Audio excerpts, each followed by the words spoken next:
Hi everyone, I'm Catherine. So my story, how did stress put me into hospital? Into intensive care actually, 3 times for my heart. You know, I'm 55 years old. Life can be, as we know, really stressful. And it can be really great, but it can also be really stressful. I think in life, a lot of people, you know, we're forced to do what society says, which is, of course, we have to live in society. Otherwise, there'd be anarchy, wouldn't there? However, you know, there's a point where it's okay to say, I can't do this, or I'm really feeling overwhelmed, I'm really feeling stressed, I'm anxious, I'm in fight or flight mode all the time. And I think in today's modern world, so many people are always in fight or flight mode. I don't want this to be a super long video. I'm a science graduate.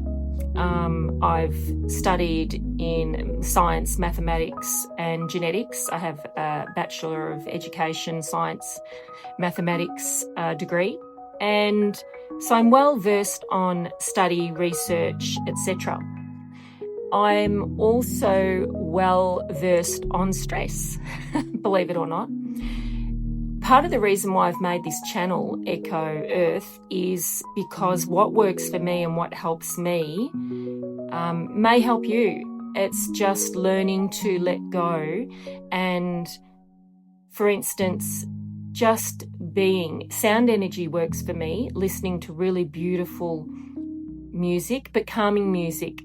On the channel, we've got the solfeggio frequencies, we've got binaural beats, you know, chanting. I used to chant believe it or not, I used to do Buddhist chanting, but that's something else that we'll talk about later. And I found when I was doing all those techniques many years ago, I was in a better headspace. I really could cope with life. Now, it's not to say that I didn't actually cope with life, although things got pretty bad. And again, I don't want to discuss that now. So the caption was how stress got me into hospital, ICU. I kind of lost my way, and I'm not going to discuss what the stress was and why it happened. Well, not yet anyway. But just know that I was really, really stressed. And today's modern world was also part of it. Just day after day of stress, responsibility, work. And, you know, we're always forced to work. You've got to work hard. And I've got a really high work ethic, and I did work really hard. Not to say I don't now. Well, I'm retired now. But every day on the grind, you know, being a parent, being a woman, the responsibilities of parenthood, of, you know, having a family. It just went on. And then a really tough job. So, but you keep going on. And I knew earlier in 2019, I was starting to complain that I was getting really bad chest palpitations and my heart was just racing all the time.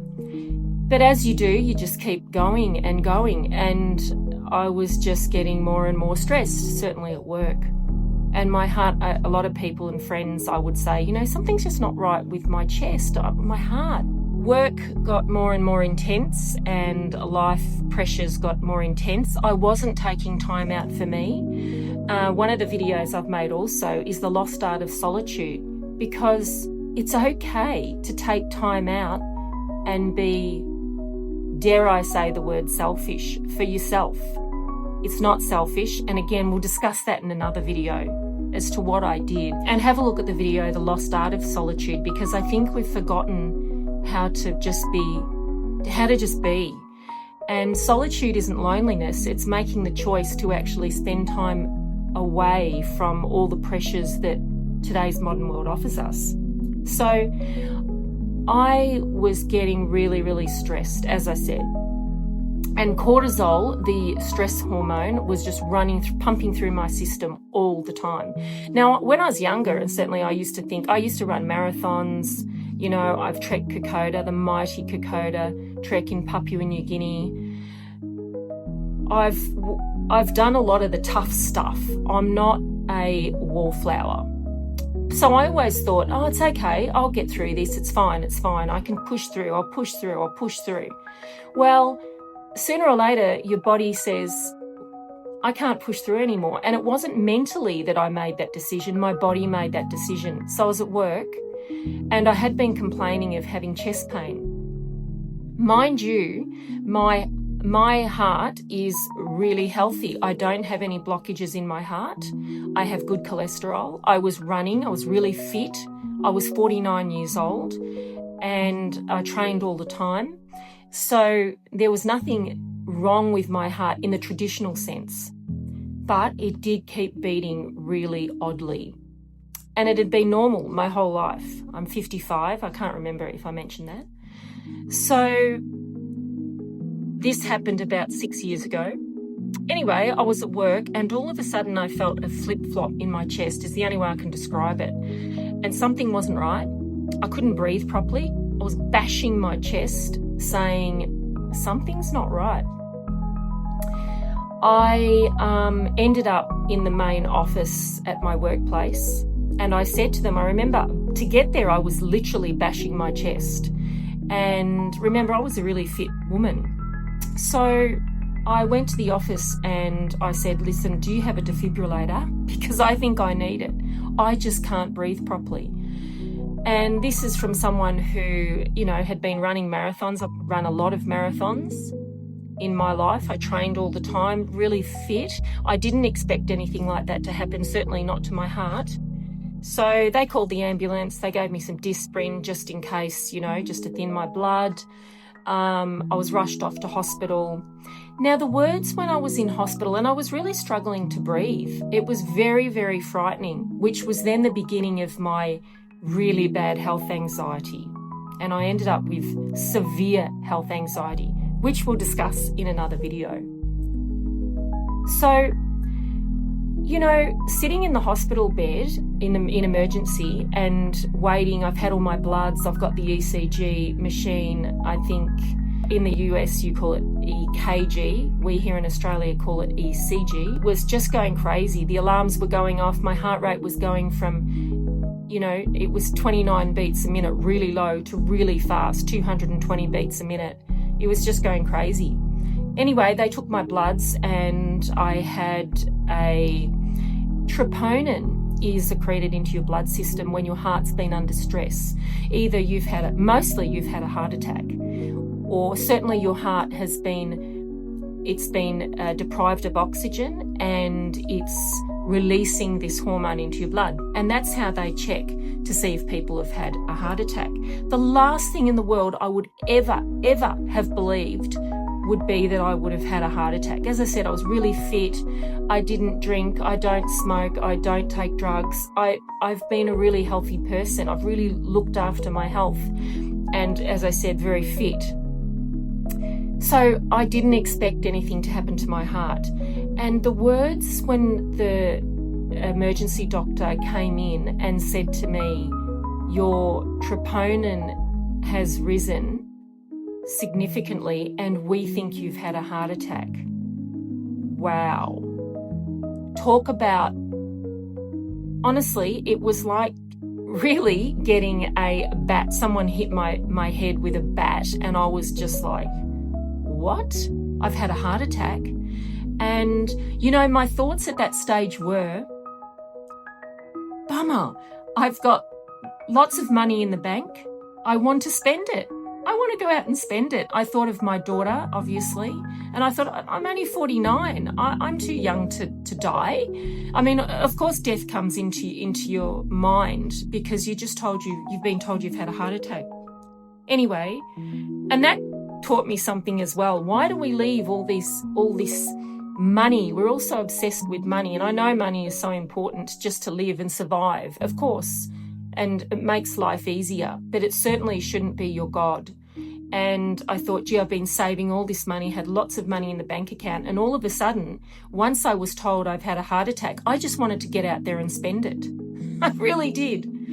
And do the things that I always stop myself from doing because I think, oh, that's not right. You shouldn't do that. You've got to save money. You can't do this. I wanted to do some of the stuff for myself that I always put off.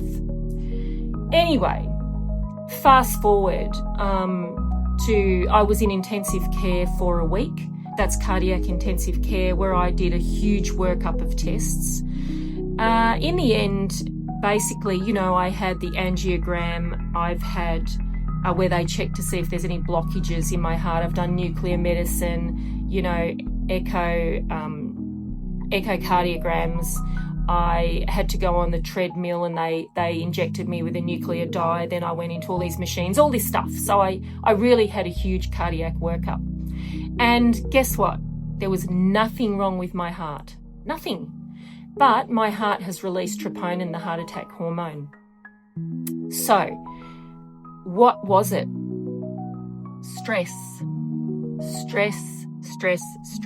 And I will talk a little bit about the science behind it and why this happens, if you want to understand the science behind it. And there'll be lots of videos in the future that I will add with research, and certainly all the study that I've done over the years. As I said, I have a background in science and genetics, so I understand the human body pretty well. Anyway, stress. Yeah, stress. So when the body releases cortisol and cortisol, the stress hormone, you're in fight or flight. And we'll talk about the amygdala. There's lots of things to talk about, which is an area in your brain that is always looking to see that you're safe or there's dangers. It's sort of like the reptilian area, they call, in your brain, where you don't realize it's on, but it's on. And some people, after a long time of having lots of stress, it remains switched on. That's sort of like the layman's term, if you like. Anyway, after stress upon stress upon stress, day after day, having adrenaline pumping through my system, my heart was starting to respond to that. And eventually, the whole system gave away and I had a heart attack. Although not a heart attack in the traditional terms, but certainly it's called a cardiac arrest. There's two differences. A heart attack is when you've got blockages of the artery and the heart doesn't get enough blood, and a cardiac arrest is more electrical. So I ended up with an electrical issue in my heart. Now, maybe I had a predisposition for that, but if I hadn't have had the stress, it would never have happened. And it was just, and I'll talk about, there's a lot of science and research on how stress does this to your heart. And in fact, when you really get stressed, your heart can actually start having what they call PVCs, premature ventricular contractions, which I was getting. And even now to this day, if something happens and I do have a rush of a surge of adrenaline, I can feel my heart starting to have PVCs, many PVCs. And of course, on their own, PVCs aren't necessarily bad. If they come in a long run, they can become what we call non-sustained ventricular tachycardia, which just means you're getting, the heart is pumping, is getting signals from the ventricle.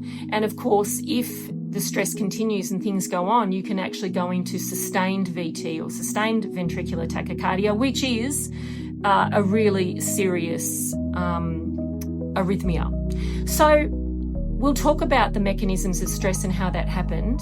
But essentially, I've retired. I am on beta blockers and also some other drugs to make sure that my heart doesn't react so quickly to stress. And really, what I do is I live a very simple, non-stressed, as much as I can in today's modern world, non-stressful life. All the things that used to be so important to me, what I looked like, what I wore, the best this, or I must have the best car, or I'm striving for all these things, these first world problems, if you like, first world things, just are no longer important to me at all. Even coming on here today, I was going to, I thought I should really do my hair and put my makeup on and, glamour myself up as best I can at 55. And then I thought, no, I just want to be real. I've just dropped my daughter off at work and this is what I look like. I genuinely just want to be real. So the reason for this channel too is I just want to help people to not be so stressed. And even if it's, my chanting, I chanted in London. This was years ago. I should have continued that, but life gets on top of us, and I didn't continue with my sound therapies and my chanting. And I'll discuss chanting. Have a look at some of the videos. There's some chanting there, to just find some time for yourself and to be. And that's okay, to find time to just get out of the modern world and to say, when friends call you, you've got to do this, you've got to do that, come out, come to dinner, stay here, do this. It's okay to sometimes say no. In fact, just do what you want. If you can't go and it's just too stressful to do so, and you want to spend a weekend in bed, do so. It doesn't matter, because in the end, if you don't do these things for yourself, and if you continue on and workplace stress, etc., I've been in intensive care 3 times with cardiac issues because of the initial incident that happened back in that fateful day in November of 2019. And it's totally changed who I am as a human being in every way. So that's my story. I'm going to add just a little bit of the science behind it if you want to hear that, why this happens. My first face-to-face video introducing myself on this channel, there's a few people on this channel that make this channel Echo Earth, people who do editing and people who do the music files that we upload.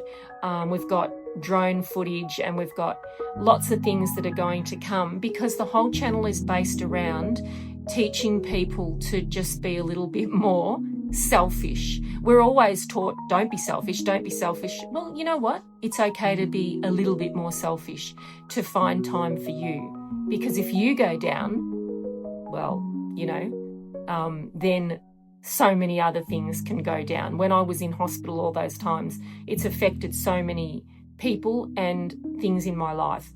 And then, of course, from that, the incident precipitated the health anxiety, which we'll talk about too.